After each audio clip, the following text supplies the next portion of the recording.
Kain for another episode of Behind the Desk. So, Mr. Kain, Yes. coming off a big win against Mater Dei, what has been your proudest moment so far within the basketball season? Well, there's been quite a few, but I think one of the most proudest moments is when we went to Bloomington South. I say this, we ended up losing the game, but we were down about 16 in the first half and could have easily just been like, let's just go home. And that we came back and got the lead in the second half, and we ended up losing in overtime. But just to see those guys come together and battle and get back to getting the lead was really a proud moment for us. Of course. With sectionals so close in hand, what are some traits that set Castle basketball apart from other programs?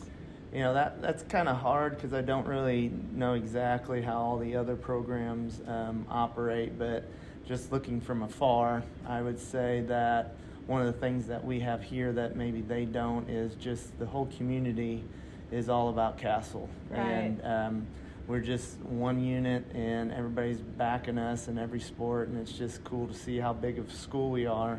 And it just kind of has that small town feel to it. Yeah, of course. Coaching can be kind of stressful, but what have been some moments that have made you laugh or smile this season? Well, most of those are usually at practice. Like Friday, we had a little more of a fun practice, and the end of practice we were doing this kind of duck walk where they had to get in a line. There's about 10 of them in each line, and they had to make sure that the ball doesn't fall. They had it on their chest on somebody else's back. Oh. And they were just duck walking across, and they got so competitive trying to win. Oh, I bet they did. And it was just pretty funny to watch them, just be little boys and have some fun again. Of course. Are there any pregame rituals that you do with the team? We do quite a few. As far as me, Coach Gibson does a lot of that stuff. Mm-hmm. Every time we go out or every time we end practice, we always break it down. Everybody comes in and we say champions on three.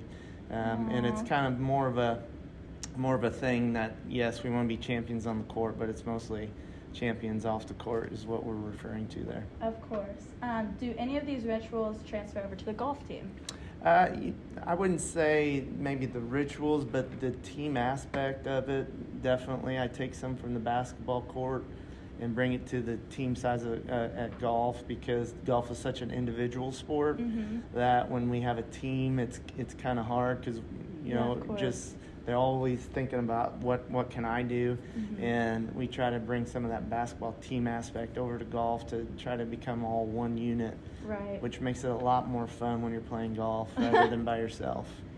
Being the varsity golf coach, what are you most excited for this upcoming golf season? Well, the last few years, we had that COVID year where the season totally got taken away.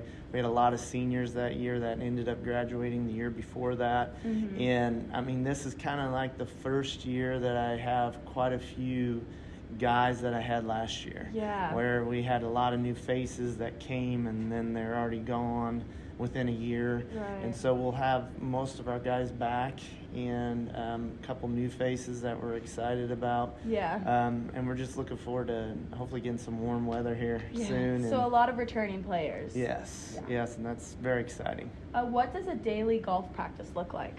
Well, it just depends on where we're at, but usually we're at Rolling Hills, and we do a lot of short game, which means putting, chipping really close to the green stuff, and then we usually play 9 holes. Okay. And we usually like to play a lot of team things like 2-on-2, 3-on-3, where guys are playing with each other. And they enjoy that? Oh, yes. Do they get competitive? Yes, because, in golf, it's usually you go out and just only worry about your score. Right. And we try to bring those things into practice a lot just to kind of be on a team together. Of course. So you teach algebra and geometry. Which one's your favorite?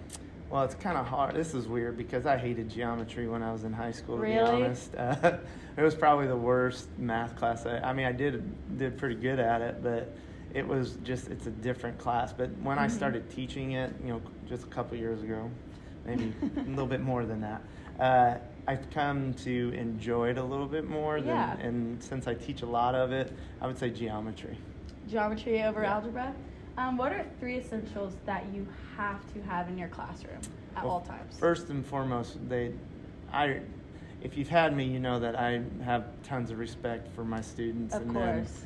and then I really expect them to respect me back. So respect, they trying to focus most of the time, which is very hard to do. I understand that, but we try to focus in class. And then the last thing I always tell my kids is, it's not all about math in my class. It's about having a little bit of fun, talking life, trying to figure out some things that maybe school doesn't want, the math part maybe not help you, but maybe something comes up that we can learn figure it out. Yes. Before we leave, can you give a word to advice to an aspiring student athlete? Yeah, I think nowadays the student athlete, the student part is kind of gone away a little bit. I think we tend to have too much focus on, I have to get that college scholarship for sports, and that's fine and dandy, but you've got to get the student part first, because the likelihood of you making money outside of college playing the sport is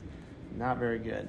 So you've got to get the student part of it, but at the same time, don't let that, if I don't get a scholarship or I'm not going to get a scholarship, stop you from playing sports. Of course. Because there's so many things that help you in life if you can be able to balance the student and the athlete part. And you'll be surprised how many people, when you're in an interview, ask you what'd you do in high school, and you tell them I played a sport. They love to hear that stuff. So don't get discouraged if you don't think you're going to be a college scholarship athlete.